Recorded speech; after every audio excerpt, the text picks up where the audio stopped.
Hello and welcome back to Money Talks, the podcast that makes sense of the dollars and cents in your world.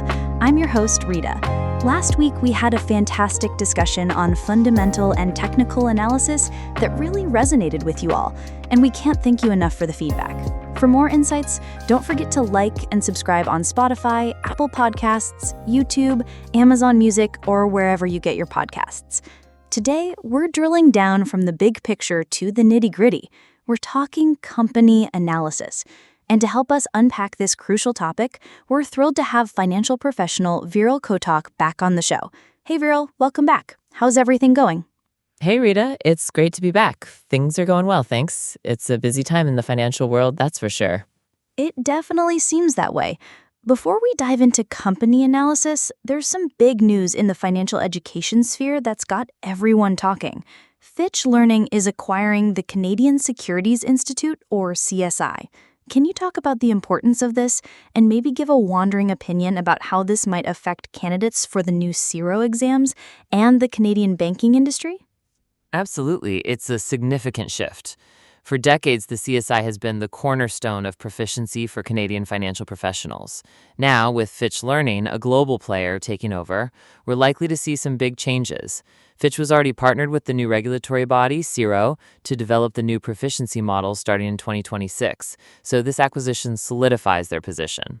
For the candidates studying for the new CIRO exams, this could mean a more global perspective integrated into their learning, different course materials, and maybe a different exam interface. It creates some uncertainty in the short term, but the hope is that it brings fresh investment and a modernized approach to financial education in Canada. For the banking industry, it means the people they hire will be trained under a new framework. Banks will be watching closely to see how the quality and focus of the education evolves, as it directly impacts the capabilities of their new advisors and analysts. It's a major shakeup, and everyone's waiting to see how the dust settles. Wow, that's a great breakdown. It really puts the industry changes into perspective. And that actually brings us perfectly to our main topic. For those who are just starting their investment journey, can you explain to me and our audiences what company analysis is all about? Of course, think of it like this.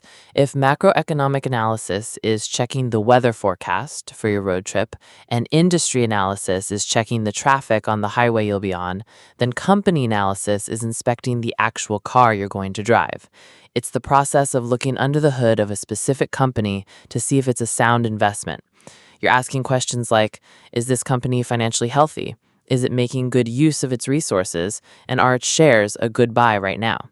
I love that analogy. So where does an analyst start? What's the first thing they look at when they pop the hood? You start with the company's financial statements. These are the official report cards. The two big ones are the Statement of Comprehensive Income, which is like a highlight reel of the company's performance over a period, showing revenues and costs, and the Statement of Financial Position, which is a snapshot in time of what the company owns and what it owes. Okay, so let's talk about that highlight reel. The income statement. What are the key things to look for? First, you look at revenue. Is it growing, flat, declining? But more importantly, why is it growing? Is it because they're selling more products, like Lululemon opening new stores and gaining market share? Or did they just acquire another company? Then you look at costs. If revenue is going up by 10%, but their costs are going up by 20%, that's a red flag. It might mean they're having trouble managing expenses, and that eats away at potential profit. Another key area is the dividend record. Does the company share its profits with shareholders? A stable dividend is often a sign of a mature, healthy company. Think of a big Canadian bank like RBC or TD. They have a long history of paying dividends. That makes sense. What about the other report card, the Statement of Financial Position? This statement tells you about the company's capital structure, basically how much of its operations are funded by debt versus money from shareholders, which is called equity. A company with a lot of debt is what we call leveraged. Leverage can be a powerful tool. It can magnify profits when things are good, but it's a double-edged sword. When the economy slows down, that debt becomes a heavy anchor, and earnings can collapse much faster than for a company with no debt. It's a measure of risk.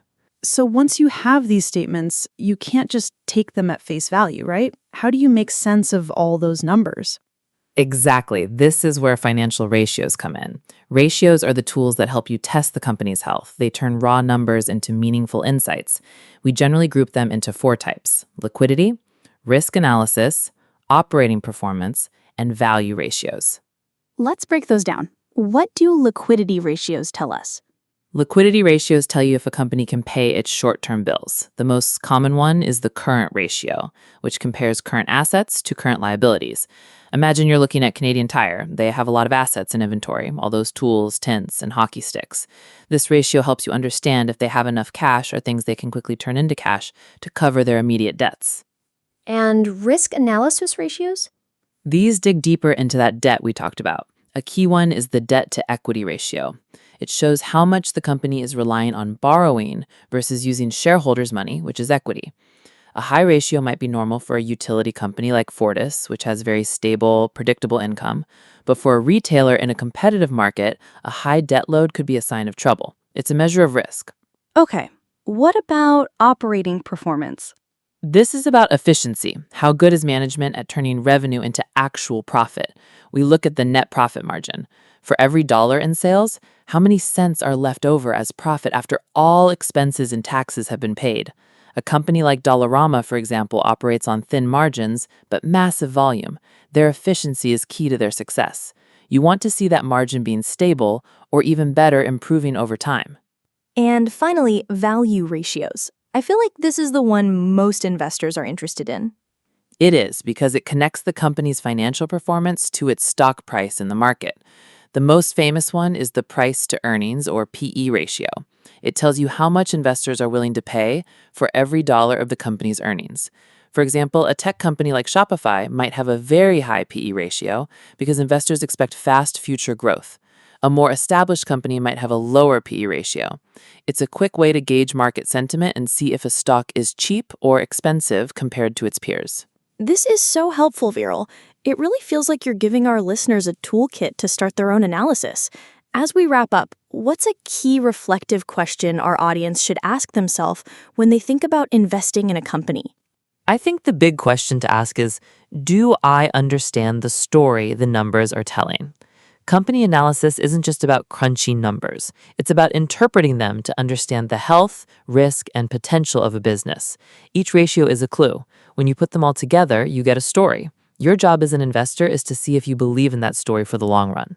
The story the numbers are telling. I love that. Veeral, thank you so much for breaking down such a complex topic into clear, actionable insights for us today. My pleasure, Rita. Always happy to be here. That's all the time we have for this episode of Money Talks. A huge thank you to our guest, Veeral Kotak. Join us next week as we continue our journey through the world of finance. Until then, stay curious and invest wisely.